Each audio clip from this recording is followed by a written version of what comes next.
you sons of bitches thought I would never come back. That I would just quit YouTube or just ditch E3 again this year and not talk about it. I don't work that way. I always come back.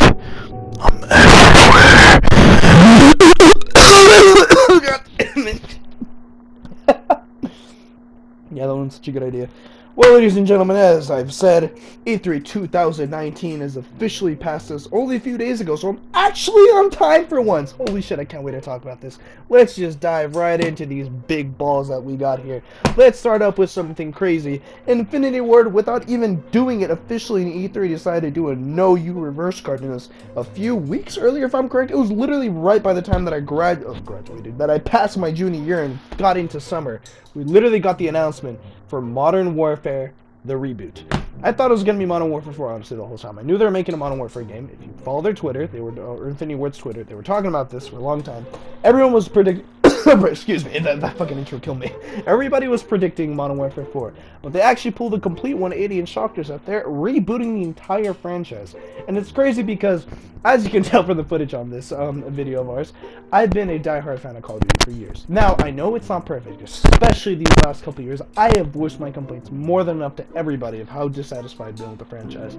Admittedly, though, Black Ops 4 for me is really it hasn't fixed everything, but it's kind of finally put it on a stable zone once again for me that I was very satisfied with it. I was also very satisfied with World War II, but, you know, those people still fucking wanted to crucify whoever made those games anyway, so, you know, I'm clearly in the minority in that one, but I still have complained about Ghost, Advanced Warfare, Black Ops 3, it's been Infinite Warfare, I didn't even buy that one though, it's been a complete shit show these last couple years. Now finally to see the company that literally started this whole thing in the first place, and wowed us years ago back in the early 2000s with games like Modern Warfare that I barely got to play for the first time actually a few months ago, and it's insane like how incredible that game was. Like, that game made history. Like, so much of the shooters that we play nowadays would not have existed in Modern Warfare. It blows my mind that how nowadays we talk so much smack on COD, but there was a time where my friends and I were discussing, they were pretty much giants. They were pioneers. They were respected. I can't believe that actually used to be a time. But hey, this game might finally be the one to bring it back, and I'm really excited to check it out. They're going for this very edgy, darker kind of twist setting for the game. You know, the Modern Warfare series always has been known to go into the modern times, and now that, you know, we're in a different time back from the early 2000s, things unfortunately are getting better, but not everywhere at the same time.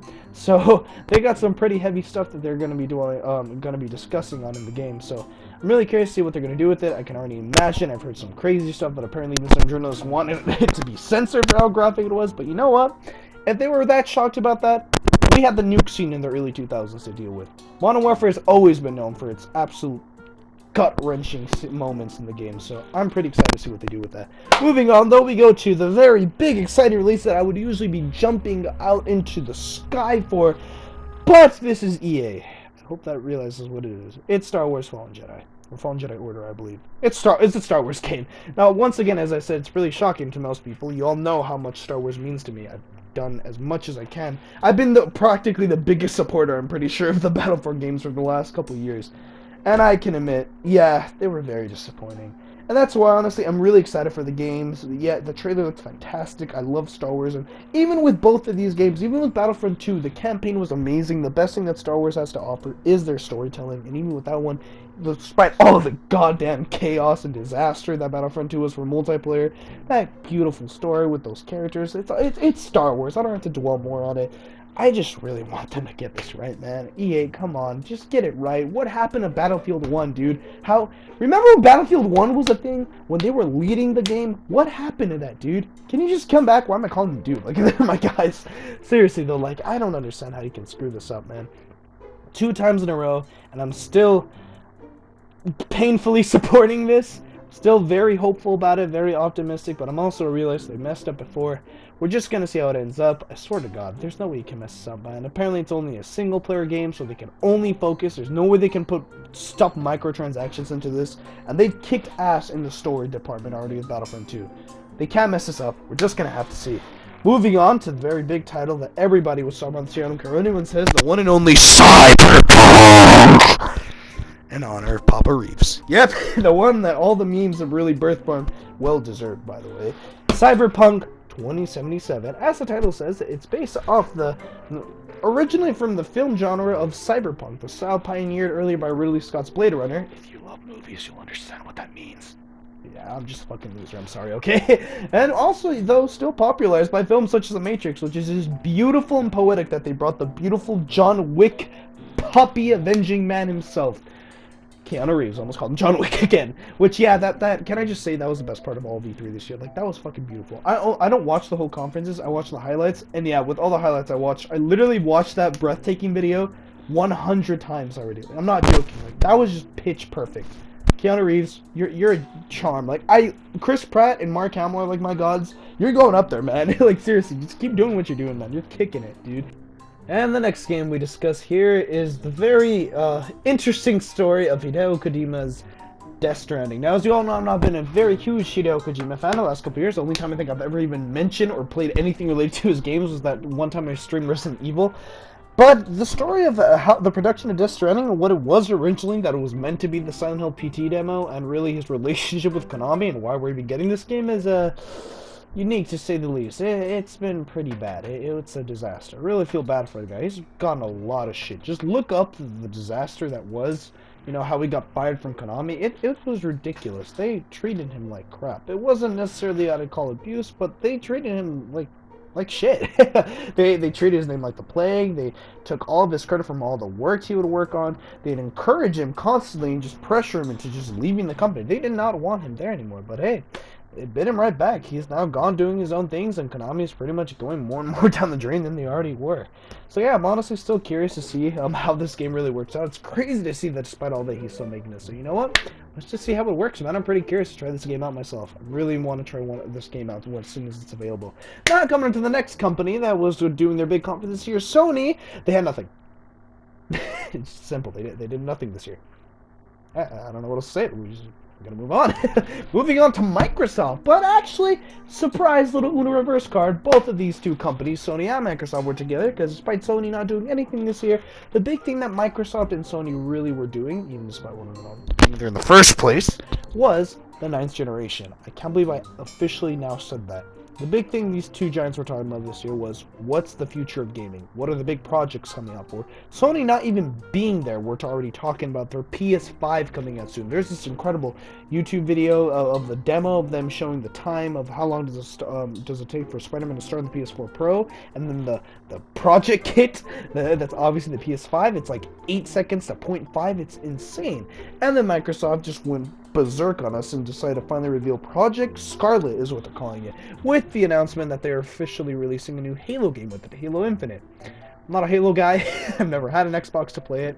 Played it once, Halo 3, pretty freaking awesome, so I'm excited to see it. But I know the influence that Halo's clearly having this whole industry for the last couple of, really, decades at this point.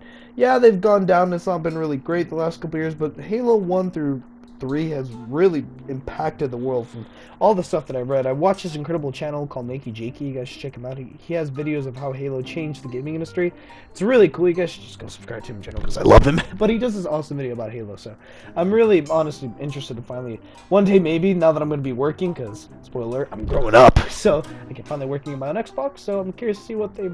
You know, this might be the first time I go Team Xbox and say, fuck you, PlayStation. No, I'm kidding. I'm gonna get both. Come on. I'm excited for both. Both look incredibly interesting with stuff we've been revealing. And that's really what's been happening all this whole press conference. They haven't necessarily revealed any big games. If you notice, all the games I talked about were all multi-platform. And if you pay attention and looked at the actual trailers, as I assume you did, most of them didn't even have actual gameplay footage. Most of them were just cutscenes. That's all it really was.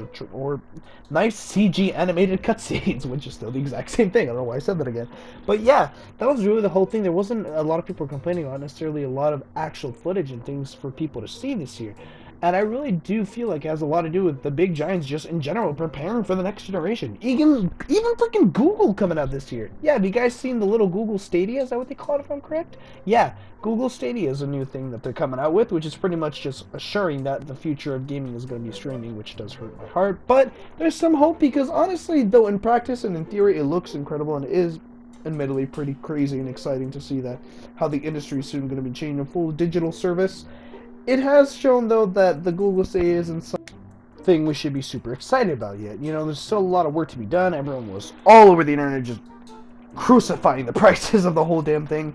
It's got a lot of work to do, but it does show that officially now companies, even with Microsoft, really teaming up with freaking Nintendo, and I think even Sony, if I'm correct, yeah, I think it was Sony, Microsoft actually teaming up, Nintendo and Microsoft doing their own weird thing. They're all doing a bunch of weird little alliances, temporary alliances, just to create these new digital streaming services that seem to be the future of gaming. That's honestly blowing my mind. That was really the big highlight of all this year. It's really all it was, you know, people talking about the future. There's a reason why a lot of games weren't necessarily fully revealed with all their potential, because they're busy making new stuff. That's why we only got a little hint at Halo, because Halo's busy for the next gen. But it's still pretty exciting to see, and pretty insane that I'm officially now, I've grown up my whole life now with the 8th generation. Like, I'll never forget when I was still in 6th grade, I was talking about the 8th generation like it was something brand new and exciting. The PS4! The PS4, man! And now I've had one, like, since, like, how many years already? I've had it since 2015. Like, 4 or 5 years. That's insane, dude. Now we're going to be having a PS5. There's a weird Scarlet thing. Maybe Nintendo decides to do something insane. Who knows, man? But it's just crazy thing from history. This is going to be a pretty big change, because it's like when we went from arcades to consoles. And, you know, most of this generation, or generations of gaming, despite all the big changes, have stuck into physical media. So it's pretty crazy for them to finally seem to be taking this big leap. I don't think it's going to fully happen yet, but it's pretty crazy to see what they have in plan. Not to end it really unexciting for something I can't even try. It's the little Nintendo over here. I don't have a Switch, man. Look, I promise, guys. My birthday's coming up soon. I'll do anything. I'll work. I'll make some weird handjob deals with the Mafia, man. I gotta do what I gotta do for the Switch. But there's some pretty cool stuff that they revealed. Luigi's Mansion 3. I was actually a diehard Luigi's Mansion when I was a little kid. I was a little bitch because I can never finish it, but I love the hype of being terrified of that game. I don't like the new style that they went for the last game that they did on, what was it, on the 3DS? Yeah, I had it on the 3DS. Dark Moon, I think it's called. And they seem to be going the same style, but hey, looks pretty interesting. Still pretty excited to try it out if I ever could.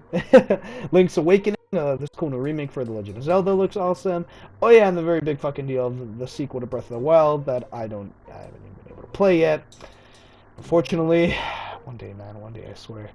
And yeah, that was pretty much it, man. E3 is just pretty much showing the future of gaming and the fact that I still don't own a Switch. That's pretty much it, guys. I really hope you all enjoyed this video. This is a lot of fun to do. For once, I'm actually on time. Oh, I can't believe it. I know, guys, despite all the chaos that I have to upload these videos, and it seems that I'm never on, I'm always complaining about something, the amount of joy that I have just making these videos for you guys, I mean, the happiest moment of my entire day is just me talking about a fucking video game press conference. Like, you guys have no idea how much I love this. So I really hope you all enjoyed this video. I hope you all have a wonderful night. What do you guys think about E3 this year? You guys excited for the 9th generation? I'm pretty curious to see what you guys think about it. Have a good night, everyone. Get some sleep. The guy needs to. Jesus fucking Christ.